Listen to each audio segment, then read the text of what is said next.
আপনারা কেমন? সে তো খুনি না, সে তো খুনি না, তারপরে এইভাবে জেলে কেন আটকে রাখছে তারে?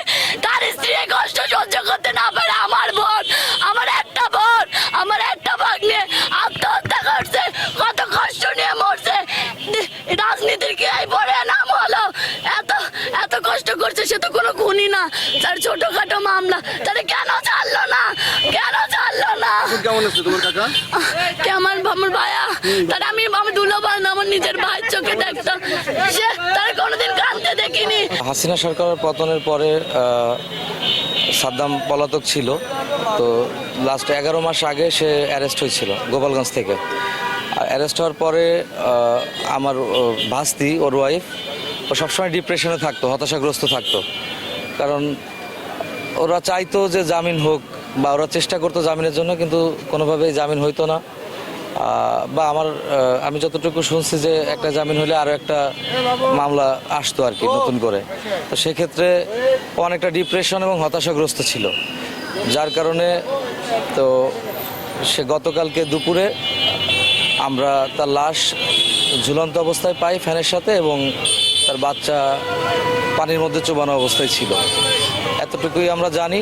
আর বাকি যেটা আছে পোস্টমর্টেম করা হয়েছে আজকে, তো সেক্ষেত্রে প্রশাসনের লোক তারা তদন্ত করে দেখবে আসলে কি হয়েছিল। আসলে জামিনের প্রসেসটা এখন খুব একটা ইজি নাই আমার কাছে যেটা মনে হয়। এটা হয়তো সরকার দেখবে বা প্রশাসন দেখবে কিভাবে কি করা যায়। কালকে আমরা আবেদন করছিলাম, তো আমাদেরকে কোনোভাবে আর কি ফেরোলে বাইকে মুক্তি দেওয়া হয়নি। তারা বলছে যে এখানে নিয়ে আসতে হবে, এবং আমরাও কিছু সংখ্যক লোক আসছিলাম, আমরা তার ভাই, যে তার সাথে দেখা করব, যে তার এই যে ক্লান্তি লগ্নে তার ফ্যামিলিটাই নাই, তো আমাদের দেখলে হয়তো বা একটু ভালো লাগবে। কিন্তু কিছু সংখ্যক 3 থেকে 4 জন লিমিট লোক নেওয়া হয়েছে, তো আমাদেরও ঢুকতে দেয়নি।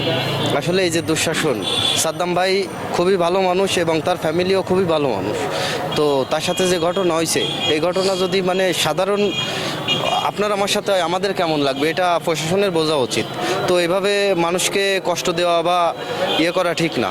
এটা যদি আসলে মানবিকভাবে, তো তাকে মুক্তির জন্য কোথায় যোগাযোগ করেছিলেন? আমরা স্পেসিফিক কে বলেছে যে জেলার সাহেব, আমরা জেলার বরাবর আর কি আবেদন করা হয়েছে কালকে সংবাদ পাওয়ার পরে আমরা আসতে যে সময় লাগছে, তো তারপরে কোনোভাবে প্যারোলে মুক্তি দেওয়া হয়নি।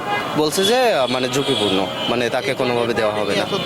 জি, অবশ্যই অনেক ভোগান্তি পোহাতে হয়েছে। তার কারণ আমরা বাগেরহাট থেকে যশোর আসছি, রাস্তা অনেক খারাপ। তারপরে আমাদের মনের অবস্থাটাও আপনারা বুঝতেছেন যে আমাদের মনের অবস্থা কি। তো এখন আবার এইখান থেকে বাগেরহাট ব্যাক করবে, এখনও আমাদের জানাজার মানে আমরা কখন করব সেটাও আমাদের অনিশ্চয়তা, কারণ আমাদের যাতায়াতের যে ভোগান্তি, তো সেই ক্ষেত্রে আমাদের অনেক কষ্ট হয়েছে।